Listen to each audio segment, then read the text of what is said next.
Ici, c'est plutôt violent. On parle de l'étouffement du roi adverse par ses propres pièces. Nous sommes là uniquement pour lui donner le coup de grâce, pour l'achever. L'échec qui le fera frémir une dernière fois. Regardez-moi ça, un mat très joli, délicat à placer, toutefois, mais qui doit faire partie de votre équipement, de votre baluchon. D'autant plus que c'est un mat qui est très difficile à trouver si vous ne le connaissez pas encore. Il y a une manœuvre particulière. Donc voyons voir déjà la position finale. On remarque que le roi est en échec. Tu ne peux pas prendre la pièce qui fait échec. Les noirs ne peuvent pas prendre ce cavalier. Ils peuvent rien interposer parce qu'ici c'est un cavalier. On peut rien mettre devant, ça ne sert à rien. Et surtout le roi ne peut pas fuir, étouffé par ses propres pièces. Horrible. Ça aurait pu être aussi comme ça. Là on est dans un mat aussi à l'étouffer, ou on parle aussi parfois de semi-étouffé. Propre pièce l'empêche de respirer, le cavalier n'étant là juste pour lui donner l'échec final et l'empêcher de fuir. Voilà, ici on a un mat à semi à l'étouffer, dans le sens où le roi il a encore une case de fuite, comme avant, mais en plus c'est une autre pièce qui contrôle. Ça reste quand même violent, même si c'est pas aussi horrible que de se faire étouffer totalement par ses propres pièces. Évidemment, là je vous montre quelques exemples, c'est pas juste pour faire joli, on va voir la méthode pour y arriver. Ici aussi c'est un mat à l'étouffer, avec un fou. Passons à la méthode. La technique de base nécessite un peu d'attention. Ensuite, une fois qu'elle est comprise, elle peut être déclinée à foison, comme vous allez le découvrir dans les exercices. Donc voyons voir la méthode. Tout commença un bonjour où un joli soleil brillait sur les 64 cases de l'échiquier. C'est au blanc de jouer. On voit bien que si le cavalier bouge, ce serait échec. En fait, dans cette position-là, il y a un mat en 3 coups. Les blancs font mat en 3 coups. Donc première chose, évidemment, je vous demande de mettre sur pause cette vidéo et de le trouver. On imagine que vous l'avez trouvé ou peut-être pas encore. Tout d'abord, on exploite la puissance colossale du double échec. Double échec, en bougeant une pièce, il y a 2 fois échec. C'est le cas avec le cavalier. On fait échec ici. On fait échec comme ça.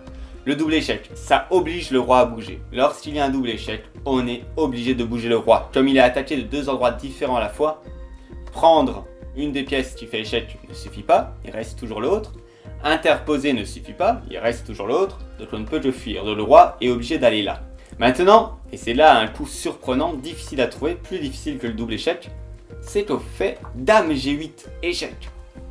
Protégé par le cavalier, ce qui signifie que le roi ne peut pas prendre. La tour est obligée de prendre. Et là, mat en 1. Le roi noir, il est déjà dans son coin, étouffé, prêt à vomir. Cavalier F7, échec et mat. Je pense que vous comprenez pourquoi ce mat est difficile à trouver si vous ne connaissez pas le tableau de mat final. Si vous ne savez pas que l'objectif c'est d'arriver à ça, c'est difficile de trouver, de se dire ah bah oui je peux faire un double échec, le roi va là, je peux revenir faire échec là et puis c'est tout. Difficile de se dire tiens on va sacrifier notre dame, allez on y va, c'est Noël. On va faire 3 exercices ensemble pour voir la stratégie de recherche. Stratégie de recherche, 3 questions. On se demande si le roi a du mal à respirer. Donc en fait on se demande quelles sont ses cases de fuite. On se demande est-ce que on peut contrôler ces cases ou attirer des pièces adverses dessus. Quelle position finale pourrait être possible? Ça c'est toujours cette deuxième question, c'est la position finale, attirer des pièces sur les cases de fuite. Et la troisième question, c'est trouver comment accéder à la position finale.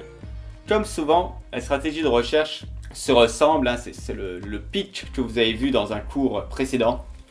On a toujours un peu ces 3 phases-là qui diffèrent un petit peu en fonction de ce qu'on veut trouver. Donc ici c'est au blanc de jouer. Le roi a-t-il du mal à respirer? Oui, clairement oui, le roi il peut pas aller là. Il peut pas aller là, peut pas aller là. Donc là il peut déjà... Il faut pas qu'il bouge. S'il bouge pas, c'est bon. S'il n'est pas attaqué, c'est bon. Est-ce qu'on peut contrôler ces cases? Elles sont déjà contrôlées. Est-ce qu'on peut attirer des pièces adverses dessus? Ah oui, ça nous intéresse. La dame c'est chouette, mais il faudra en même temps pouvoir amener le cavalier sur la même case. S'il pouvait y avoir la dame et le cavalier, que la dame se transforme dans un cavalier super badass qui continue de se comporter comme une dame, et bien on pourrait contrôler la case ici et en même temps attaquer le roi. Mais c'est pas possible. Si on bouge la dame dans l'espoir d'amener le cavalier là, et bien le roi pourra bouger là. C'est pas mat parce que il y a le cavalier devant. Donc le fou ne contrôle plus. Donc quelle position finale? La position finale, ce serait pas mal que la tour soit là, que la dame elle soit plus là, et que le cavalier soit là. Ça tombe bien, on vient ici. Échec. Le roi peut pas prendre la tour, et hop, cavalier F7, échec et mat. On a le mat à l'étouffer. Ok, ça ressemble à ce qu'on a vu juste avant. Passons au niveau d'au-dessus. B1. Un mat à l'étouffer différent cette fois-ci. Je vous ai dit, une fois que vous avez compris le principe, vous pouvez le décliner. Ici, est-ce que le roi a du mal à respirer? Mais carrément, il a que dalle.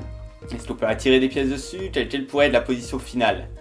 Alors, ce fou-là, il est intéressant aussi. Parce que s'il n'y avait pas le cavalier, on pourrait amener le fou ici. Échec. Mais manque de peau, ça couperait à nouveau la ligne, et du coup, le roi pourrait s'enfuir ici.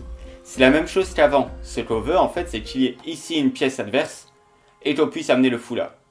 Donc, il faut que ce soit le cavalier, cette pièce adverse, et qu'on amène le fou là. Comment faire pour obliger le cavalier à aller là? Voilà. Échec. Cavalier obligé de prendre. Et maintenant, on fait le fou H2, échec et mat. Ici, nous avons un mat semi-étouffé. La stratégie de recherche reste la même. Le roi a-t-il du mal à respirer? Quelles sont ses cases de fuite? Il peut pas respirer, peut pas respirer, peut pas respirer, peut pas respirer. Ah, il peut respirer ici. Il a quand même une case de fuite. Est-ce qu'on peut contrôler ces cases ou attirer des pièces dessus?